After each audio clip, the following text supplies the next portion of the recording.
Welcome in, folks. As you can see, I'm here in the studio. Steven is at home in front of a giant blue screen. I guess it's our Thank God logo. for I can't tell virtual for sure, backgrounds. but Thank God for those because it's a mess behind me at home. So yeah, thank God for those. yeah, I get to be up here. I love it here, and it is our first week weekly recap show. I'm Mhm. excited. Week one's in the books, and we got to go to a couple games. So, Steven, why don't you go ahead and kick things off for us here today? Yeah, we're not quite wrapped up with week one. We had one game in our area get pushed back to today. So Coram Dio and Colleyville Covenant are actually going to be playing tonight at 7 o'clock over in Colleyville. So not quite wrapped up, but we've got 26 of the 27 games played. Kind of a rough opening week for our area, to be frank. Yesterday everybody went combined 9-11 that weren't playing against each other. So we had the 1-1 split because of Plano Prestonwood and Argyle Liberty Christian. Then you add that to Thursday, which was 2-2. We were 11-13 overall. So kind of a rough one and a lot of mixed results. Um, yeah, I mean, I found out in the press box on Thursday that LeBraylon Bell is out for the year for Aubrey, and I was expecting big things for him. So hopefully, Emerson Cagle and the other 5,000 running backs that they have can fill his void, and I'm sure they will. And then I also found out last night that the Argyle starting running back, who was supposed to play, and I don't know his name because I didn't hear it, uh, broke his collarbone. So it's a rough start to the calendar, but we kind of found out some things, good and bad, about some teams, and we have lots of question marks for others, like Marcus for Argyle. We'll talk about them later. Sanger, Crum, Aubrey. We just kind of touched on the LeBraylon Bell situation. Little Elm and the Colony, they all have question marks still heading into week two with certain performances. So there's a lot to still be decided. That's the good thing about the non-district calendar is it gives you opportunity to find yourself, and that was kind of one of the bigger talking points last night from Todd Rogers after the Argyle game. Is we're inexperienced and we're trying to figure out and learn from the mistakes and learn within that inexperienced group. So we'll see, man. It was a for our perspective. I feel like it was a bit of a rough Yeah, from the Denton County week, but perspective, it didn't feel as nice as we wanted it to be. I know going into the Denton after the Denton High game, it was like, all right, let's go, because obviously we've said it before, we're biased, we want the Denton County teams that we cover to do really well, right? And mhm. especially, for me being from Denton, you're from Louisville, you're from the Denton County area, and me, having gone to Guyer and being, growing up here, it's like I want the Denton schools especially to like just kill it. And it stunk, it hurt seeing Mhm. Denton get beat up and then Argyle losing like it the way they did. It Oh just man, was not fun. it wasn't fun football the last It two was, days. yeah, it was I not my favorite way to kick off a season. No, and the bad thing, regardless of who is doing the butt whooping, I get checked out mentally when I start seeing a Yeah. blowout. It's not fun. I'm ready for the clock to just roll, and um, I wouldn't have expected that for the Denton game, considering the outcome last year against Newman Smith. It was a one score game, and Newman Smith that they came back to win. Mhm. And then top five teams in the state at the 5A D2 level. We fully expect that to have been That was a better game, but in the first quarter you thought it was going to be. It was 7-0, and um, both teams had traded turnovers on downs. Argyle had marched the ball a couple times, and so I was like, okay, this is good. This is going to be an entertaining game. I want this defensive slugfest to happen, and then it just I don't know what happened in the second quarter, but Melissa found itself, and yeah, so I don't like it. Hopefully, week two serves up some better offerings for us. We'll have to. We're definitely gonna have to talk about which ones we want to go see based off of what happened this past week, because my perspective has changed completely over who I was thinking about wanting to see next week, and I'm sure yours as well. Yeah, so I'm kind of so this is where I'm at, and so I think we go ahead and dive into these first two games that the games that we were at. I kind of want to just kind of dive into them since we Yeah. already kind of led the way into it. Is I guess what do you think, Argyle or Denton? What do we want to dive into first a little bit more? Because those were the games Oh, we were at. let's work chronologically. Okay, all right. So Thursday night we're at the Denton game, and it was I think we talked about it, or at least I mentioned it on that Wednesday show. It was a little weird how heavily favored Denton was, in my opinion, just because it felt like Newman Smith, just as much as Denton, had something to come out and prove, right? Mhm. And Denton Newman Smith did not play their cleanest game. It felt like but they were small, they were athletic. It felt like they had a game plan that suited their play style, it suited their players, and it worked, but Denton made a lot of mistakes. And Newman Smith, to their credit, took advantage of it, of that great field position they were given all night long. And Denton just could not move the football, and it was rough to kind of watch. And it was just put their defense, and defense was playing with the backs against the wall the entire game. Yeah, even worse about having their backs against the wall is that when it was up against the wall, they still couldn't make the play necessary.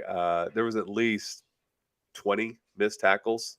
I would say Mhm. maybe 5 per quarter on Denton's side, and when you have a very agile RPO offense like Newman Smith showed with their quarterback Rougeau, and I can't remember Colton, I believe, or Coulter was the running back. I mean, they just diced them up on the ground, and then they were effective enough on their passing game too. It wasn't the greatest. I mean, I think the combined completions were 11 And for it was not a lot. 11 for I don't even 35. it felt like they didn't really even throw the ball. I didn't even feel like they were throwing the ball that much. No, They threw it a little bit in the first half, but I mean, the guy we talked about, it was Rougeau and Demonte Green, and Green's a receiver, and it felt like he didn't even have to do hmm anything all game. yeah. It was Yeah, but that RPO, like I so don't know, easy. it was kind of like watching Demarcus Lawrence for the Cowboys for, a few years ago, where every time they would run an RPO, regardless of his assignment, he would crash that edge, Mhm. and without fail, Denton either sent everybody up the middle, and or they had their defensive end crashing into the middle to go after the quarterback. And it was just easy escapism for Newman Smith. And so it was just highly frustrating to see that on rinse and repeat. To me, I think it really highlighted the fact that they've got to find a competent running game on Denton's offensive side. I was expecting a huge thing for Lawson Floyd based off of what he did last year against Newman Smith. And he did not show up like I thought he was going to. And maybe that's just on me to expect a kid as a junior or maybe a senior, I can't remember, to come back from an ACL injury or a knee injury. I can't remember Yeah, which ligament it it was. was an ACL, and it was a Yeah, pretty, it's a significant injury, and yeah, to he come definitely back looked and timid. perform. So that might be just on me setting those expectations, but that's also on the coaches and the way they've been talking about how they feel about the player and how their running game and everything. And I thought their offensive line would have been much better. They looked all out of sorts, false starts, holdings, missed assignments. And so that if your strongest unit is not doing their part, everything else below it just crumbles.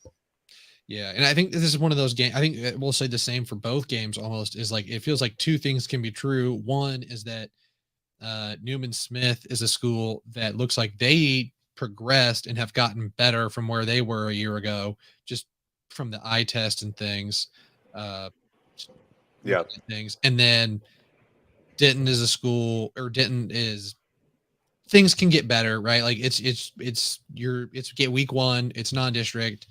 You still have there's plenty of time to get better before the actual district play starts. You yep, know what to fix. Like, it happened, brush it off. Let's get to the next couple games. Let's figure it out before district play starts.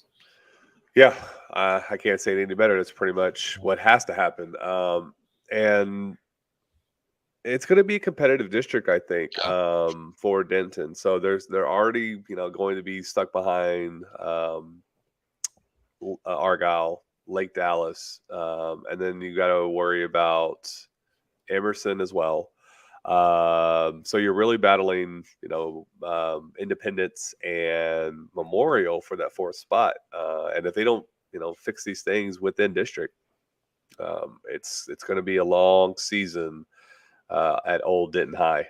Yeah, obviously, so we'll hope things turn around there. Now, in the case of Argyle, this was a game where on the sidelines, because I'm looking at the things through a camera lens, so I don't want to feel or I'm looking at a viewfinder, so Right. I don't have a nice big monitor, but it felt like you were talking about. It felt like there was some momentum, and Argyle had a solid first drive, and I don't remember, was it a turnover or turnover on downs that first drive, the opening For drive? Argyle Yeah, or for Argyle. yeah, so Argyle had the ball first, turnovers on Yeah. down, and Okay, turnover on then downs, and it was that second drive.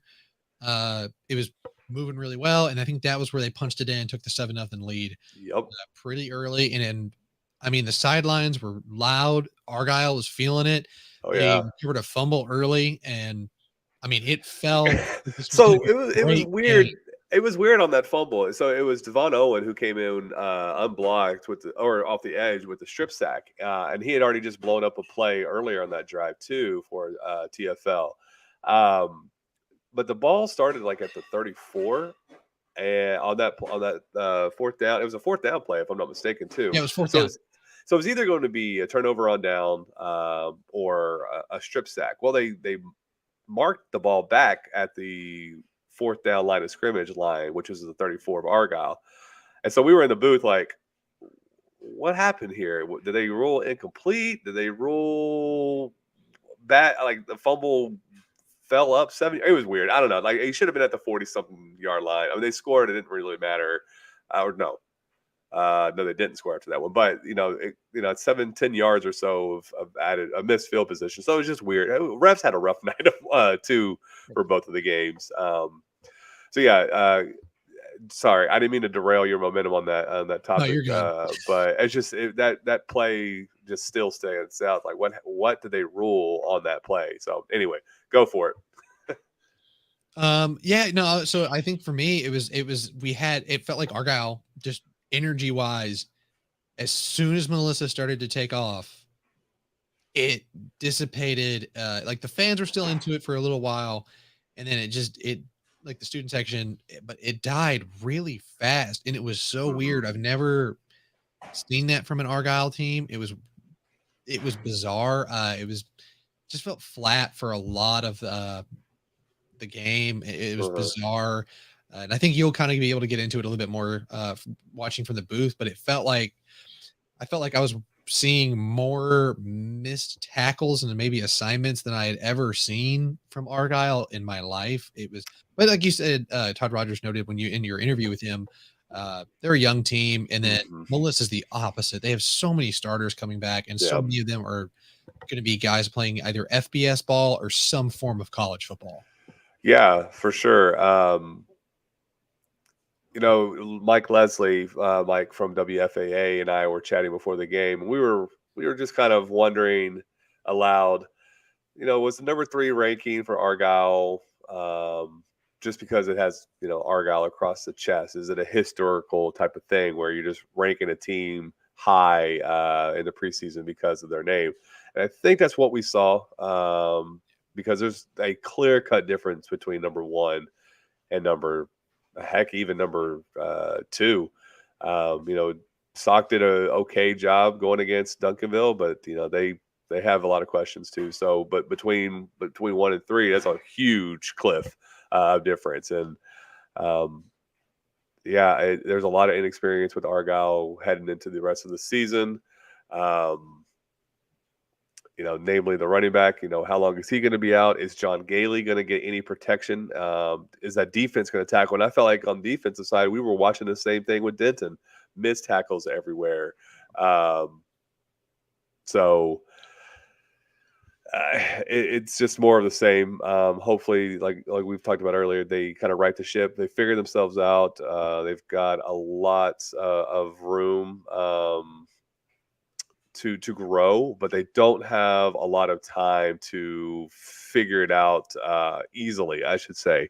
You've got Lovejoy at home, and you've got Grapevine at home, and Grapevine did pretty well this past Yeah, it was week. 20. Yeah, they lost to Wakeland 21-13, Mhm. and we talked about Wakeland.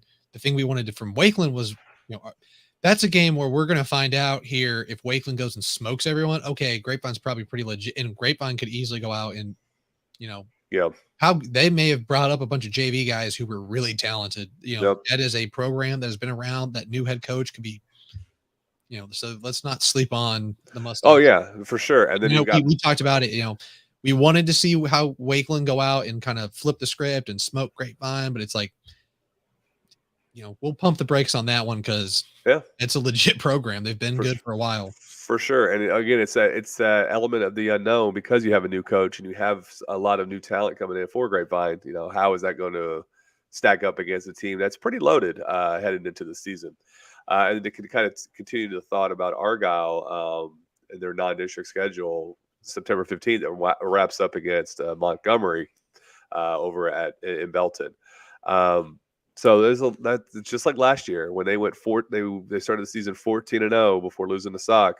It's a lot of tough teams, and so how Argyle responds to just a plain old butt whooping on the road when they get back home next week against Lovejoy, that's going to really tell us a lot about the team.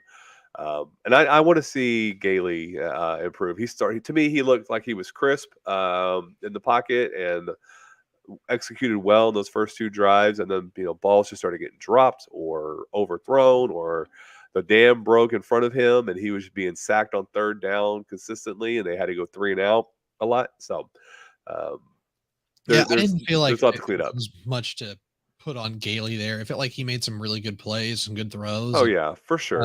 it's just, he was in a tough spot in a lot of situations. Like you just noted, it's like, he was either under pressure or really forced to, they were never able to play within their own, whatever they wanted to do. Cause they were down. It felt like really early. You're down 22-7 at 22-7 at halftime. Yeah, 22 Yeah, to 7 and at Melissa halftime. was they weren't gonna let them check down and get the ball to playmakers or Yep. anything. It was like they were forced to throw the ball 15, beyond the sticks a lot. And it's a Yeah. lot to ask of a quarterback to do that consistently. And Well, and especially at it's this age. when you're not getting helped out by your receivers, Yeah, I feel like they were playing with drops. drops. I don't know how many drops, but there were some inaccurate passes as well. So Yeah, it goes both ways. I mean, he was strong early, then kind of faltered, and then the receivers seemed like they checked out. I think his best throw of the night was the Hail Mary at the half that yep. somehow did not get caught by two Argyle receivers in the back of the end zone. So Yeah, he had it in his hands. I was right there in the end zone for that. And then I mean, he had it, and then it's just ball hit the ground and then popped mhm. out. So I mean, it was it was Just sucked. unfortunate. It's just one of those Yeah. nights. So yeah, yeah. And then like we said, we got one more game today. Quorum Dio versus Colleyville Covenant. So Covenant's favored by 7.5, and Quorum won 14-12 last year. So that'll wrap up our week one after tonight. So after I get done helping cleaning around the house and I get back to doing all the stat inputting on DenkoGridiron.com. You can always check us out there. We're also on social, Instagram at Denko Gridiron, YouTube at Denko Gridiron. Yeah, there it is. There's the handle. Look at Lee with his producer skills on the fly. Twitter or X, however you want to call it. We're on Facebook, Threads. Though nobody else is on Threads anymore, it seems. We're there. Just find us and follow us. Smash that like button. Hit that subscribe. What are the kids saying these days? I have no idea. You don't know? I'm an Okay. old soul. You're an old soul. Yeah, there you go. Yeah, you can Twitter check us out here. /X, Instagram, Facebook. You can find us at Ditko Gridiron. All right, man. So let's talk about some surprises. You good? I'm good. I'll let you lead the way here. So Okay, yeah. So obviously the biggest surprise I think was Argyle being completely uncompetitive against Argyle Melissa for the last 3 quarters. They gave up 43 straight points after going up 7-0 after the first. And it seems like that defense might be the Achilles heel that prevents Argyle, who I boldly claim was going to win state this year as one of the 3 teams to win state in the area, might struggle through pre-district and just be good enough to get into the playoffs. And Hey, that's Coach Todd about it. Rogers is there. I think that was the whole reason you made that bold Yeah, prediction. probably so. I mean, maybe I was just buying the hype and drinking the Kool-Aid and all the other cliches you can think about. But I thought Argyle would have the talent and showcase it well enough, even in a loss against Melissa. And I think that's what's most disheartening is that it just wasn't competitive. I thought it was Um, going to be tight. yeah, I mean, Max Prep or not Max Preps. Massey ratings had them as a 3.5 point dogs. I think uh, Texas football had them as either a 1 point or a toss-up game, so underdog. So it was expected to be close, and it was not close, as evident by the final score. Yeah. Other surprises for the week. For week 1 so far, like I said, it's not quite wrapped up, but we're pretty much there. Is Panther Creek? They could be a formidable team in the 4A level. Braxton Roberts put on a show. He's actually somebody we'll talk about here in a little bit as well. But we talked about this on Wednesday. They're bringing back all their kids, all 40 of them from last year. They're 1 of 2 in the area, not our area, but in the DFW area that has all returning starters, all their lettermen coming back. Them and Everson being a second-year program. So they went up against the team that lost 46 lettermen from last year, and it showed. On the way to a pretty gnarly, what was it, 48-7 win. I think. It's 48-7 win over Independence. So, but he put on a clinic in the passing attack, and so kudos to him. And the Panther Creek for avenging last year's loss and starting 2023 off with a huge win. Another huge surprise, just because Prestonwood was ranked and didn't know what to expect out of the 2 transfer quarterbacks, but Liberty Christian, they will be pretty good again, and not just very good, but they might be better than last year. I think they are. I don't. Yeah, obviously can't say they are because the season's not over. But sure, yeah, the story is still to this be is my written, first time but seeing the box scores because I think I said before the trip we got on air is that I had a late morning. yeah, Cole Welliver, man, Late night. 70% passing, yeah, 4 touchdowns, had the 1 interception, but and then Brady Janusik, I got to see him play last year. 5 receptions for 145 yards and Yeah. 2 touchdowns. Have a day. yeah, and I mean, it's kind of still in the players of the top 5 performers, Thunder. But we can talk. Oh, sorry about that. No, you're good. You're good. You don't read the show notes, right? No, I'm just kidding. Wow. Yeah, he put on a show on both sides of the ball. He had a couple of interceptions, and as you just mentioned, those receptions and touchdowns. So, they have a few other players in Michael Stump. Obviously Brady Janusik and their running back, who is blanking on me right now. I will look him up in a hot second. They have players, but it really came down to Cole Welliver and how he would perform, and he performed very well. So good to see him bounce back from a rough and up and down last year at Marcus. Even Kellen Tasby had a good game for Prestonwood, but that defense for Liberty, Jason Witten's son is on that defense, and he made a few tackles for loss and was all over the field. We just said Janusik. So I think we could see so far I'm feeling really good about my prediction for them, just based off of beating a ranked team in Prestonwood.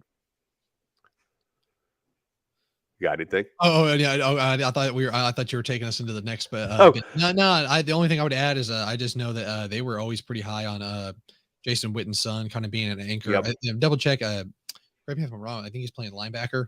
Yep, he Right? is a linebacker. Yeah, they were always pretty high when he that he would be like the anchor of that defense here. And I think a lot of those younger guys that are on the defensive side now, they were very excited for them 2 years ago when I first went out there for a scrimmage a while back, and they didn't even have enough guys to really fill out Mhm. uh, a full Navy versus white like scrimmage. They had to have some JV guys up for that. That was Coach Witten's like first year. It was a rough start, but Mhm. I mean, it kind of worked out. It feels like because they got a lot of experience for a lot of young dudes, and those guys could ball. You Oh know. yeah. Well, here's also the thing about you know bringing in a Witten. It brings that name cachet. Oh yeah. For one, two, and I think this is seldom talked about. Is there's no UIL jurisdiction when it comes to players from UIL transferring over into Argyle or a Prestonwood or whatever, because they can do it for athletic purposes, no problem. So you can basically kind of recruit talent in uh, that otherwise isn't really discussed with the UIL program. Um, so yeah, no, they've been able to bring in some talent through, I guess, what needs to be created a transfer portal for high school athletics, or at least some sort of like tracker. Because man, I've lost count of all who track. Like I didn't even realize Kobe Wall, who was at Crum last year, up until on Thursday, had transferred over to Northwest within our area. So it's like, wow, okay, I need something that Yeah, gives it's me hard. that transfer portal update. But yeah, back to Liberty Christian. I think they're going to be a really talented team, and I'm excited to catch them uh, in the future at home or wherever. I don't remember where they're playing next week. They're at home against Episcopal Dallas, which up until a couple years ago could have been a good one. Yeah, there we go. I'm not frozen anymore. I don't know how they are this year, but yeah, we'll see. So the next game, or next surprise, I should say, for week one, I think it's Geyer. We didn't know what they were going to be. We knew they had some pieces, Eli Bowen being back and Willie Goodacre and Josiah Martin, all those guys coming back for another go round, and they got off to a slow start, but then they put the hurting on them in the second half with 21 unanswered in the third quarter, and that was pretty much ball game. So I was pleasantly surprised to see that it was a blowout win on the road against their former head coach in Rodney Webb. Um, so kudos to Guy there and shutting me up, or at least answering some questions I had.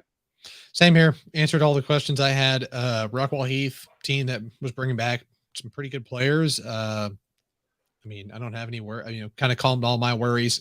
I love, it's my Mhm. all the Yeah, for high at least school. So for I feel pretty good right now. yeah. Well, I mean, at least for a week, right? Because then you have Alito, state champ, coming in next week. Yeah, that'll be at home. So At Collins. So that was not a very no Geyer won last year over Alito on the road. yes, But this one's going to be different. Alito's pretty loaded coming back, and they're looking to win state championship number 12. And we're wondering where Geyer's going to fall in the standings for 2023. So there's a bit of a dichotomy there, and I imagine it'll be a close game. I hope it's a close game. I'm not sure if I'm going to go to this one. You and I will talk about which one games we want to see next week, but this is one that's now on the higher tier of possibilities.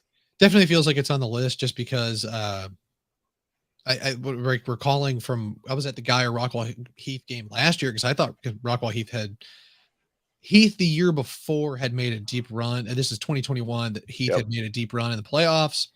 Wanted to see Geyer versus Rockwall Heath, and then Geyer essentially this year did the same thing that they did to Heath last year, which is to me the most surprising part. Like it's not just that they beat a good team; they did they beat this they beat Heath the same way that they did a year ago. So Yeah. I mean, So kudos to Reed Heim for making adjustments with the offense and getting that thing going because they struggled in the first half. And then Logan McLaughlin, he had a pretty good showing.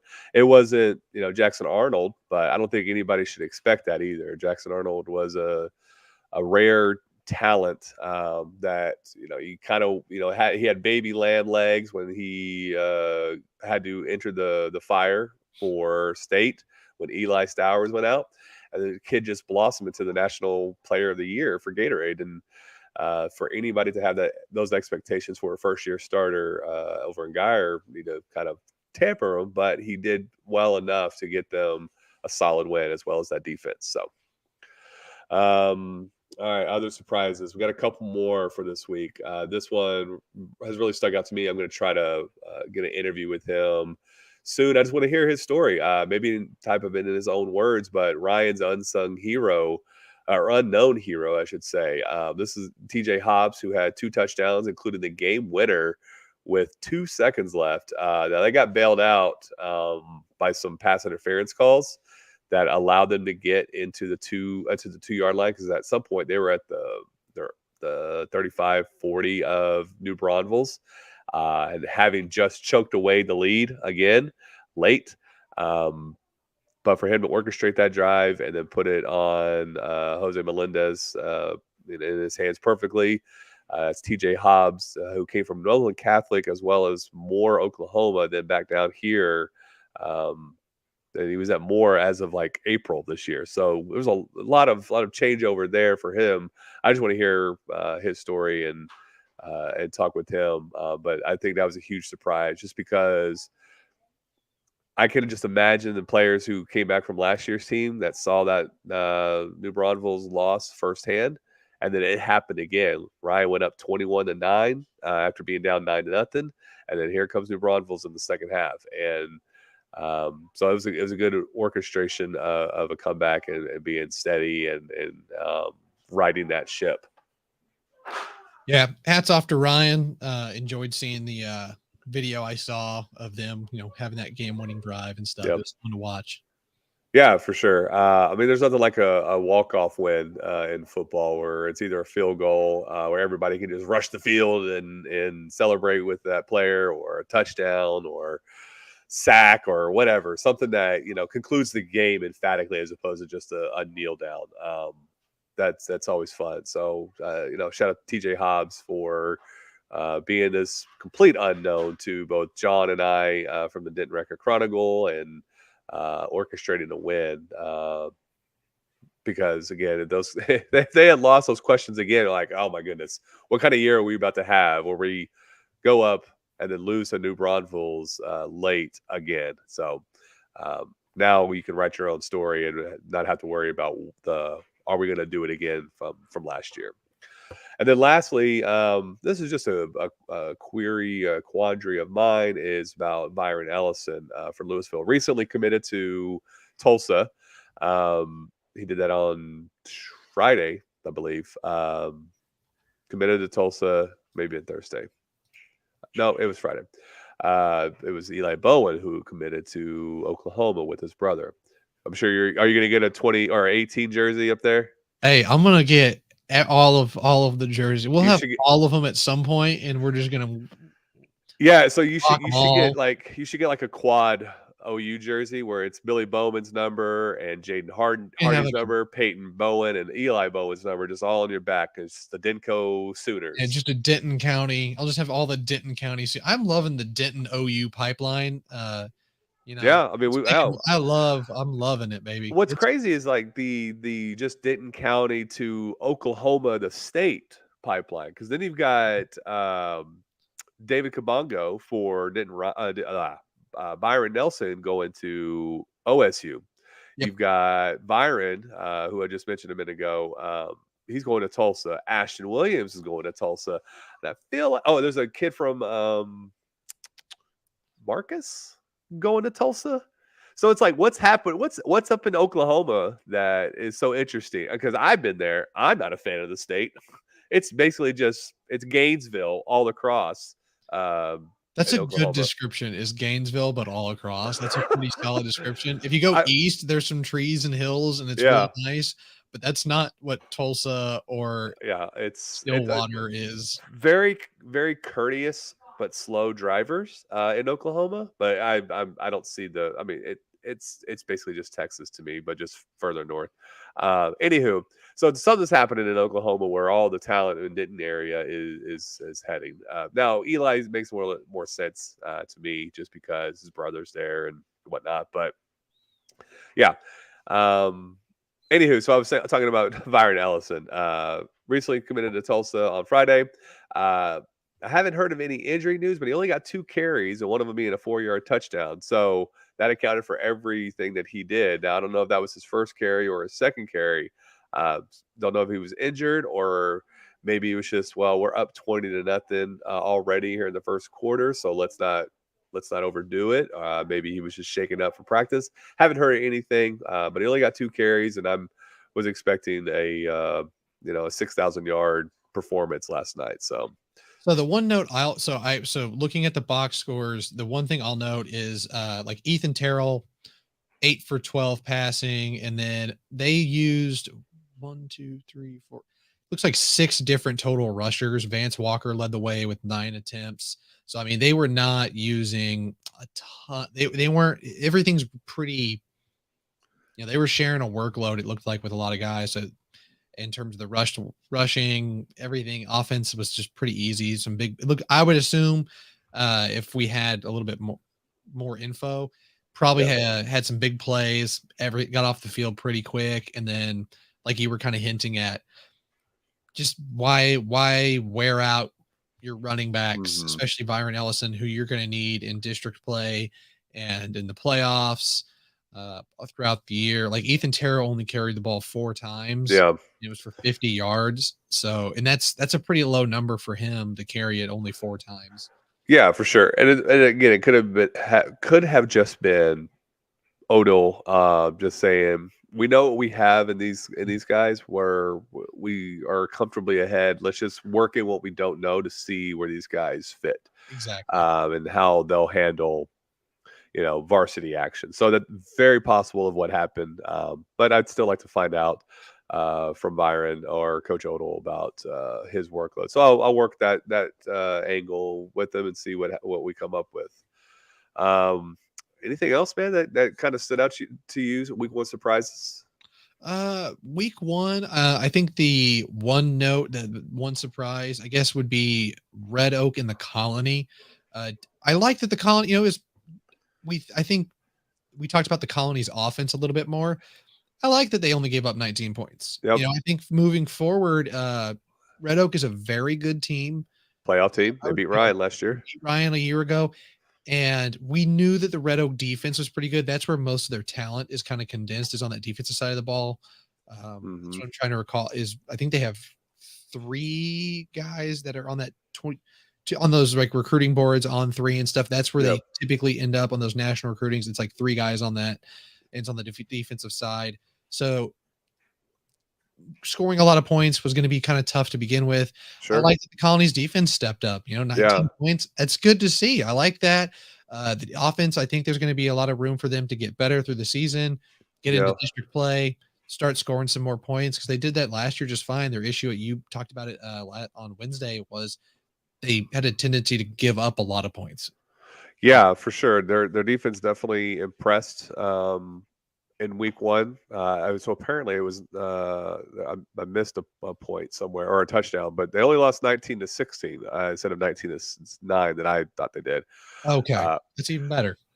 Yeah, so because I was going to say only scoring 3 field goals in high school football is not great. But you want to see a better output from Carson Cox.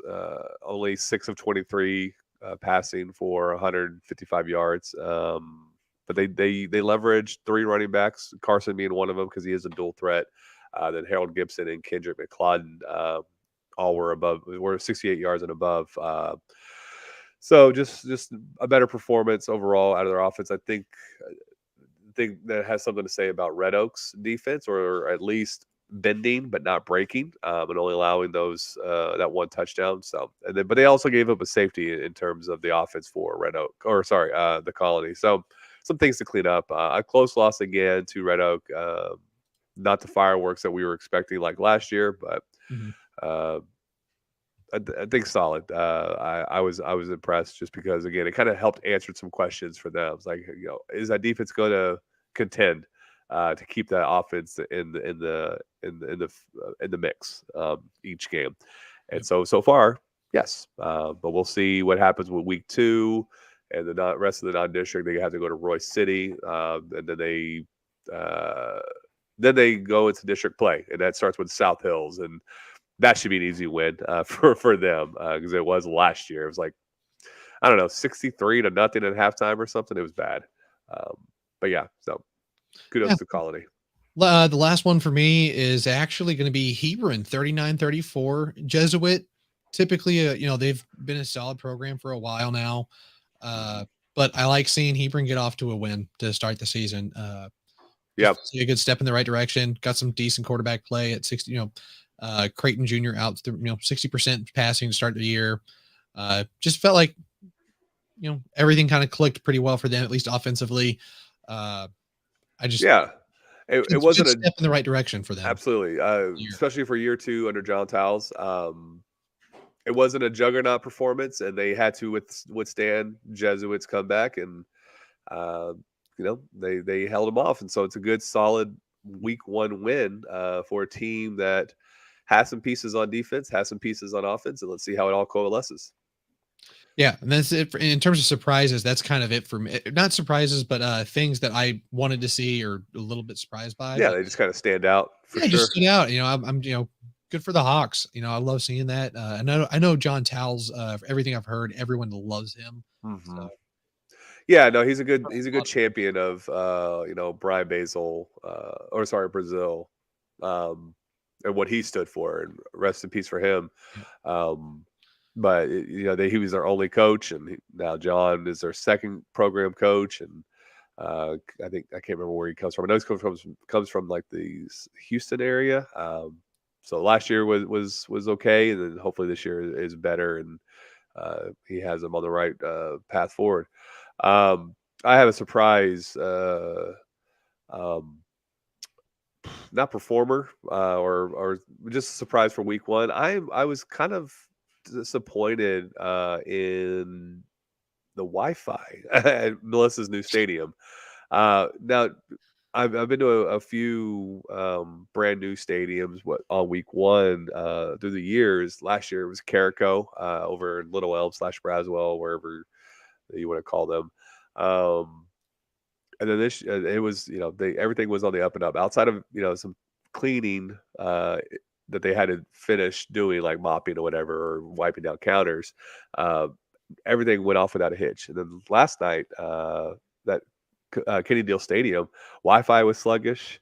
They didn't have rosters readily available, which at the 5A level, that's something you have to have and available for everybody who wants to be there and cover your game. So I was kind of disappointed about just some of the inside workings of it. Also, the field access was dumb too. Like if you go down there, getting back up was a pain and a half to Oh, it do. was fun. I just was climbing all over everything and everyone, and Yeah. it's a nice little half-mile walk so that's one thing we've talked about before is like, I don't need anything fancy. Just give me like a tent and some chairs and like a picnic table down on the field where I can like throw I the laptop on down I there. don't That's all I understand. need. I don't understand these new stadiums. If they're taking cues from other stadiums in the area, whether it's professional, collegiate, or high school, collegiate and high school, they're going to have like photo workrooms on the field level, so you don't have to run back upstairs to use the Wi-Fi or whatever, or have a desk or a chair. So I've never understood that, or just in general, just have like a workroom that has, for reporters, they leave, they close up the press box, but then you give them access to this workroom so they can do their interview quotes and stuff, and then it has access to leaving without being locked in.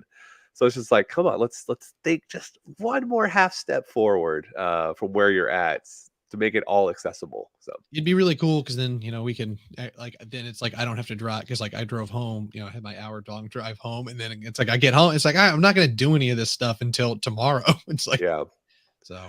Yeah, for sure. Instead of having to work out of your phone with or in your car with your mobile hotspot, Yeah, I've done that before. it's not fun. The worst is being locked in a stadium and having to scale a fence. That happened to me at the ballpark in Arlington. It was a playoff game for Covenant actually, and I think they were playing Lake Country Christian School from Fort Worth, and I got locked in, or I took the wrong turn. And I kind of locked myself out, so I had to scale some stupid high fence, and my backpack got hung up on the fencing and everything. It was such an S show dealing with that. But yeah, no, just some disappointments with the stadium and the inner workings. Like I said, Wi-Fi was spotty at best. At least they didn't block Twitter or X, whatever you want to call it. And then the no rosters and quasi okay food. But anywho, that's just my personal rant um, about it. So before we wrap up, we get into some top performers for the week. We've mentioned some of these names. We're going to mention them again. First one is Braxton Roberts for Panther Creek, 430 yards passing for five touchdowns. And his favorite target is number 2 on our list was Christian Trickett. He had 8 catches for 233 yards and 4 touchdowns. So a nice 1-2 combo or QB receiver duo over there in Panther Creek, because I was expecting Miles Meldrum to be the guy, and maybe he was, and he got a lot of attention, and so that's why Christian took off. But yeah, huge game, 8 catches, 233, and half of those catches going for touchdowns. The other one is a combo as well, but it's opposing players. Cole Welliver and Kellen Tasby both transferred in from 6A UIL schools to TAPS Division 1 and 2, respectively, and they put on a show.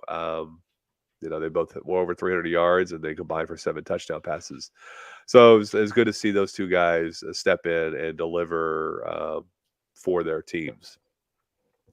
I'll let you talk about this one as well. Brady, it's number 4 on the list. Talk about his game last night. Brady Janusik was I think I said 175 yards, or was it 233 yards receiving, and then 2 receptions or 2 receiving touchdowns, 2 interceptions. I mean, the dude is just beast. Yep. Both sides of the ball. Saw him play last year. Doesn't really shock me whatever he does at this point. Yeah, and when you see those guys each week, or from the years prior, you want to see them do well to start the season. You don't want them to kind of just lollygag and get into it later when the quote unquote wins start to matter. You want to see it from week 1, and kudos to him for being that 2-way player and showing out on both sides of the ball. Last one, actually the last 2, we have a bonus. So we have top 5 performers, we have a bonus, so it's a hidden bonus track. Number 5 is Thomas Von Groot for Byron Nelson. This was a huge question mark entering the season for Byron. Is they lost a lot of the receivers. It was like 90% of all the receiving stats were graduated out. Receptions, touchdowns, yards, all of those were gone. So that left them with Landon Farco as their pretty much lone star receiver coming back. But the biggest question mark was quarterback play, right? Jake Wilson set the world on fire the last 2 years for Byron Nelson, got them deep into the playoffs where they lost to Denton Guyer both times in the 3rd round. But then Tom, 321 yards and 6 touchdowns in their week 1 win over, who was it? Plano, who was a pretty decent team last year. So good on him for being able to fill that void left by Jake Wilson's graduation and putting up some prodigious numbers. And then the last one, and I think this kind of speaks to maybe why Byron and the offense was able to do a lot of the, cycle in some guys who aren't expected to be the stars for Louisville. But that defense, man, insane performance on the way to a 50-0 halftime lead with 3 defensive touchdowns, another INT, and a blocked punt for a safety, all within the first half. I mean, that's first half stats. Usually you don't get that for like a season with some teams. And they did it in the first half against Naaman Forest. So, so shout out to that unit. They're going to be. They probably got maybe the second best defensive secondary, but overall probably the top defensive unit in our region or area, the Denton County. So they'll be a handful for a lot of teams. Yeah, I don't know, they're gonna be a blast to watch. I can't really say anything else to Louisville other than Yeah, for sure. I mean, it's just like to go out there. It doesn't happen all that often to just do that to anyone is insane. Yeah, I mean, we're talking about games next week just because of how thoroughly Highland Park beat Marcus this past week or last night.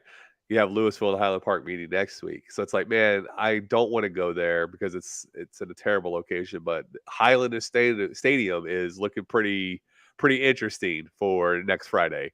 Good atmosphere for football games. I hear it's a horrible press box. I've been to the stadium once, and that was within the bowels and the field part, but I haven't been in the press box. So we'll see.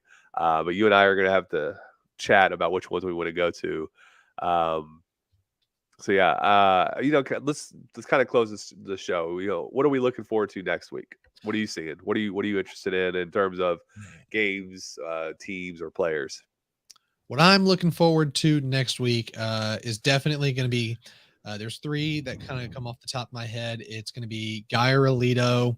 It is actually going to be the one we just mentioned, which was oh, good grief, Louisville and Highland Park on that list. And then that third one is Aubrey-Anna. Yeah, that's the other one. I think that I'm excited to really see Aubrey get tested. It's week 2. And now, knowing that it's Levant. Braylon Bell is no Braylon Bell. I wanted to say Le'Veon Bell. that would be quite the story of Le'Veon Bell. Le'Veon Bell decided to come back and play at 40 years old in high school. Probably could still do it very well. They're good. I mean, Aubrey is a team that I really do think is built not just for a deep run, but they can go win it all. I really think they're built for it. They've got a good defense. They've got a lot of talent back on both sides of the ball. And it's not just talent. It is really high level talent. Yeah. So that Aubrey-Anna game really sticks out, and it's on the road for Aubrey. So yeah, it'll be just up the road. You can go get a win like that. I think you're going to, perk some ears up like, okay. Well, and especially team, yeah, especially after dropping the week 1 home loss to Sunnyvale yesterday, the late field goal to them. They came back and were trailing 21-14 at home and tied it, and then Sunnyvale kicked the field goal to win it. So yeah, for sure. I mean, John and I were talking about that as well. It's like that's a very interesting game. Obviously, you said Aledo and Guyers is highly interesting, and Louisville and Highland Park. Lovejoy and Argyle still is going to be pretty interesting. Just based off of the results from week 1 with Frisco Centennial, who's not under our coverage area, but they play Lake Dallas at home on Thursday night. How does Braswell bounce back after losing and then having to go on the road against Fossil Ridge?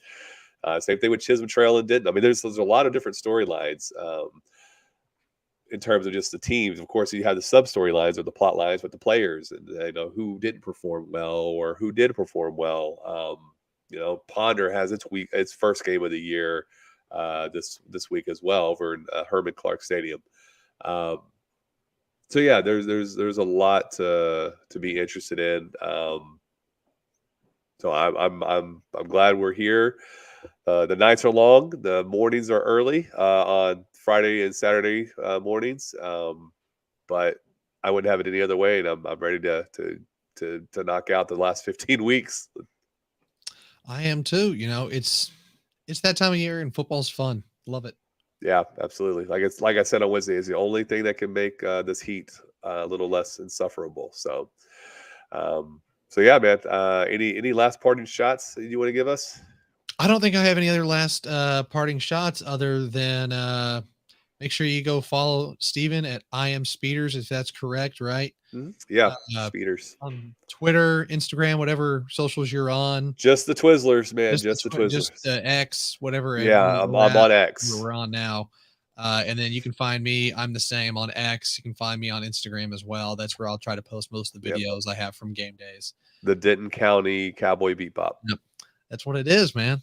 Gotta love it. Spike Spiegel.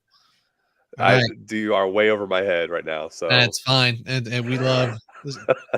Anime is my jam, man. Fair enough. All right, man. Well, I think this is a pretty good live week 1 wrap-up show. I'm excited to get back in the studio on Wednesday and do this again next Saturday and keep talking Texas high school football. I am too. I mean, not a whole lot better. It's football. It's just going to get better and better and better. We're going to keep getting better at this, and you guys are going to get more and more enjoyment out of watching us and seeing our pretty faces. We're gonna get so intimate with all you lucky fans that watch us. So send your questions obviously as well. He just mentioned this on Twitter. You can always chat with us from these live shows on whatever platform you're in. Yeah, man, just reach out, info@dencogridiron.com, especially if you want to contribute. Coaches as well, if you're watching or listening to the rebroadcast. Send in your players of the week noms and your stats and all that good stuff, because we would love to be able to praise your kids, not just on the offense, because that information is easier to find, but the defense, they definitely need the love too. And if you got special teams, we'd love to have it as well. But get your players in, get your noms for player of the week, up to 5 that we do each week, and that's coming soon. And then I think the last thing I have to say is I'll be interested to see the movement in terms of rankings this week for Argyle, for Louisville, for Byron Nelson, kind of see where they move. Now, 6A is, I remember last year it was very tough for teams to move. I think Geyer was stuck at 6 for like the longest point up until maybe the playoffs. Then they moved to 5 or 4. And then Louisville and Harley moved up. Byron Nelson hardly moved up, and then it was like it changed almost weekly for 4A and below. So we'll see what happens this week now that Argyle lost pretty badly to a ranked team, and see if they're still in the top 10 and go from there. I think you put it pretty well there. It feels like those larger classifications, things get jammed up, and then for sure. So. Alrighty, folks. I think that's going to do it for us here for today at the Denko Gridiron, our recap show for week 1. You can catch us on Wednesday at 1 p.m. Typically, that's when we're going to have our live show up on Wednesdays. So see us again on Wednesday and Saturdays at 11 a.m. So have a good one, guys. Appreciate it, everybody.